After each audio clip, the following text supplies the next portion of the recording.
Welcome. Have you ever looked at a spreadsheet and thought, this looks complex? Have you ever thought, no, this is not going to be easy? Working with Excel is so hard. So let's uncomplicate this. Let's go back to simple pen and paper. If you would like, get yourself a blank piece of paper and a pen or pencil and work with me through this. So let's take a scenario. Let's say a manager asks me to indicate all products that we have sold. So I write this on my piece of paper. Simple. I'm also asked to include the cost of each product, as you can see, as well as indicating all the quantities sold per product. This already looks like a mess. It makes no sense, and it doesn't look professional enough to present it to anyone. So how would we go about doing this correctly? How would we write this out?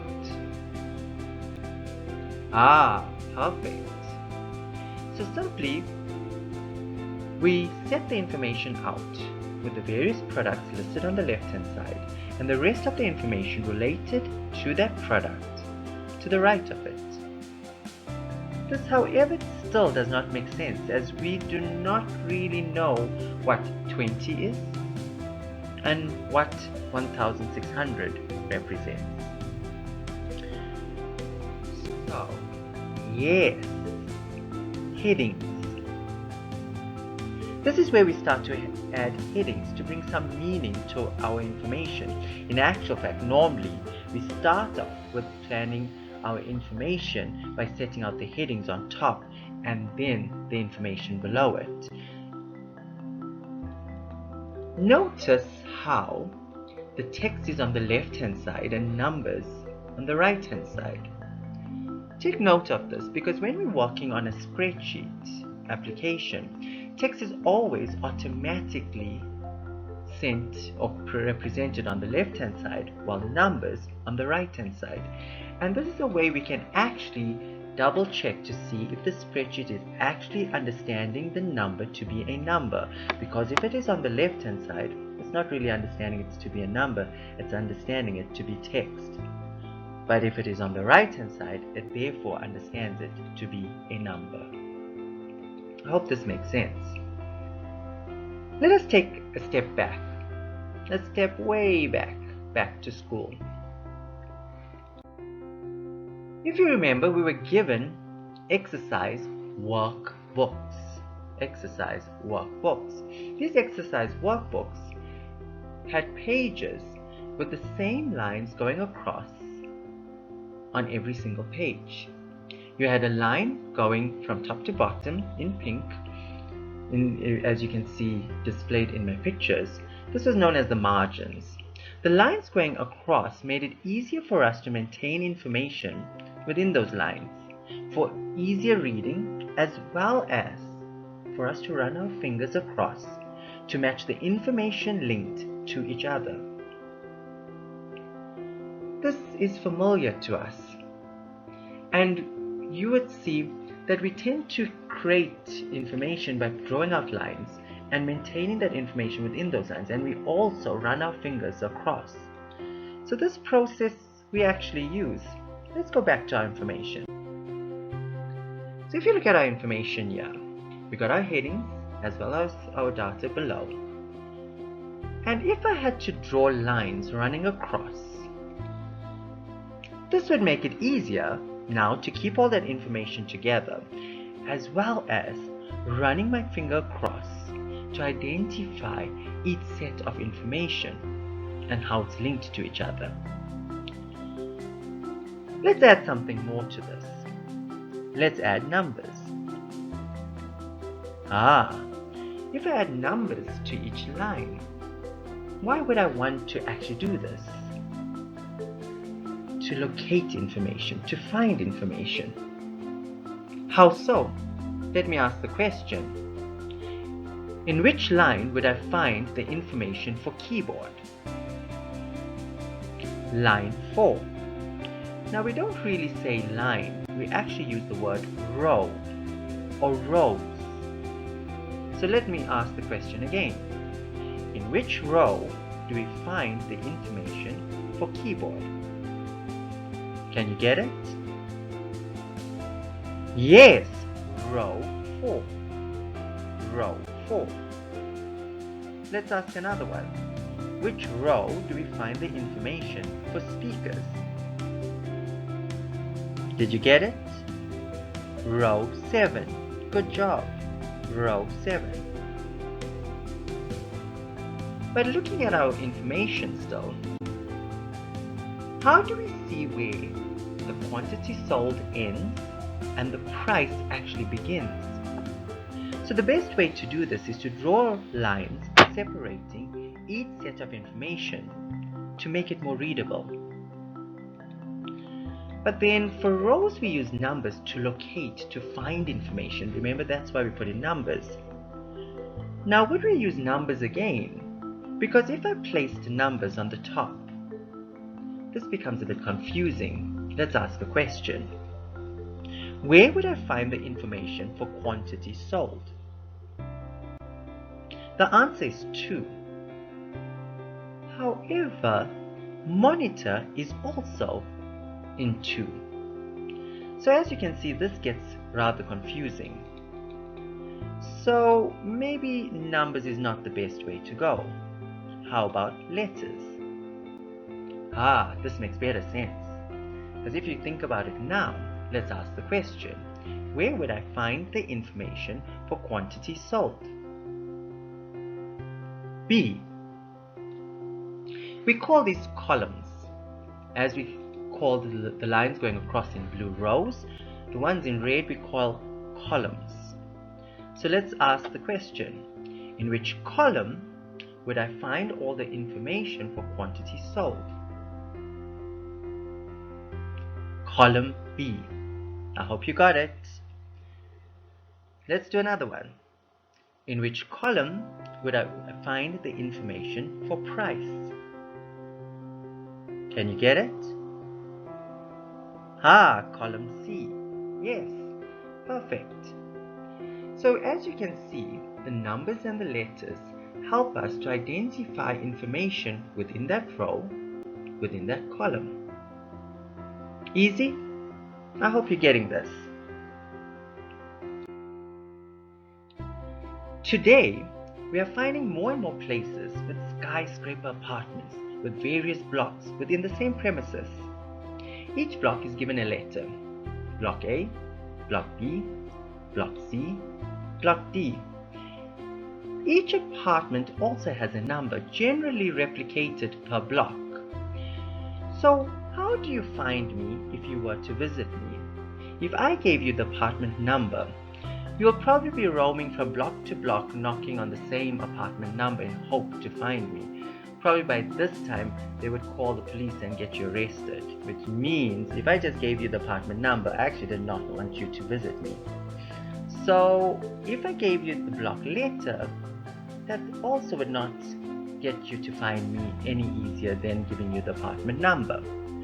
So I would have to give you both the letter as well as the number.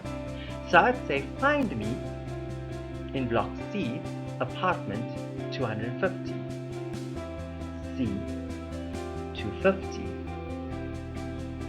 Find me. Does this make it easier? So if I gave you both the letter and the number, now you know, I will go to block C. I will go to apartment 250 and there you will find me. Awesome. I hope this is making sense. Good, let's go back to our information. So if you remember, we have letters going across on the top to identify each column of information. Lines going across in blue with numbers called rows to identify information moving across. But what happens when we have the columns and the rows meeting up. Can you see it makes up like these type of blocks? Only we don't really call them blocks, we call them cells. So if you look at the word monitor,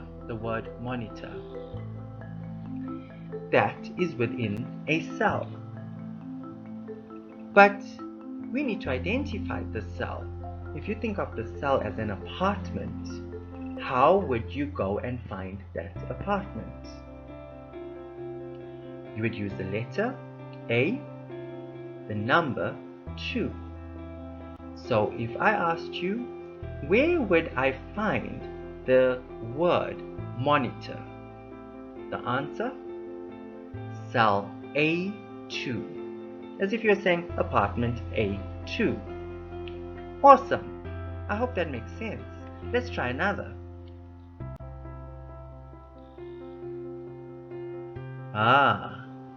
Can you get this? In which cell would I find the quantity sold for printer? Quantity sold for printer. Did you say B5? Awesome! Well done. Let's look at another one. The price for speakers. The price for speakers. I hope you said C7. Well done, guys. Well done. So now we basically learned how to locate and identify a cell as if you would do an apartment. So if you look at your letters going across, you've got your letters as if it is various blocks in an apartment complex.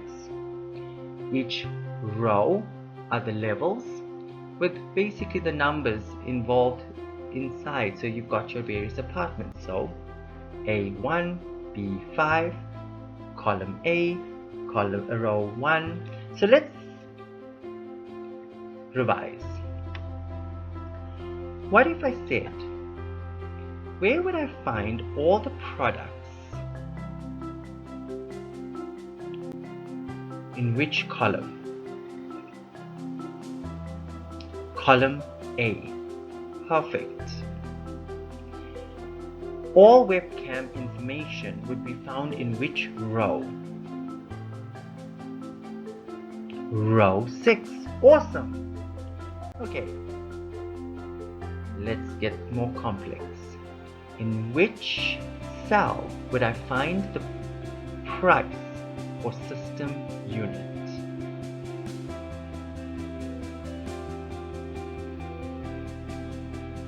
C8. I hope you got this. Awesome. So here's a little exercise for you. I hope you got your white piece of paper as well as your pen or pencil. I want you to put these headings: product, quantity sold, and price. I want you to list your own products, your own price and quantity sold. Draw the lines going across as well, going down, then 1 to 8 or however many products you've got, as well as the letters above. And see if it makes it easy for you to locate information in columns, information in rows, information in specific cells. Perfect. But then the question is, what does this have to do with spreadsheets? Let us open Microsoft Excel. Wow! Wait a minute. Hold up. Something interesting here. So we've got lines going across with numbers. Wait a minute. That is known as rows. We've got lines going down with letters. Wait a minute, those are columns. And there's our little blocks there known as cells. This makes sense. So in actual fact, what Microsoft did for us was put in the lines as well as in the numbers as well as the letters. So we don't have to do that. So all we need to do is type the information that was on my piece of paper onto the sheet. Let's do that. Wow! It looks basically the same. So if you look at it, well, you will notice that all the text automatically goes to the left and all the numbers are automatically going to the right hand side. So that's how we identify text versus numbers. How simple is this? So here's my little test for you. Take whatever you wrote on your piece of paper if you followed the exercise that I gave you earlier. Open Microsoft Excel and see if you can type it out into your Excel spreadsheet and see how that works. I hope you learned something from this. Spreadsheets are not so complex after all. It's something that we've been working with, pen and paper, that is now placed on the computer. A lot of times when people say this is really complex, in actual fact, I think what happens is people take up a robotic stance. I always tell people, don't be a robot to Excel. Excel's the robot, you the human. Be the human. So if we go back to basics, it then makes it easier to understand. So I'd like to thank you for spending time with me, and I hope you really enjoyed this session and learned a lot from it. Feel free to email me your comments as well as your spreadsheet that you created from this video. And I hope to see you in the next session where we're going to be looking at basic formulas and how to create those formulas in the spreadsheets. Awesome! Get to see you soon. Enjoy.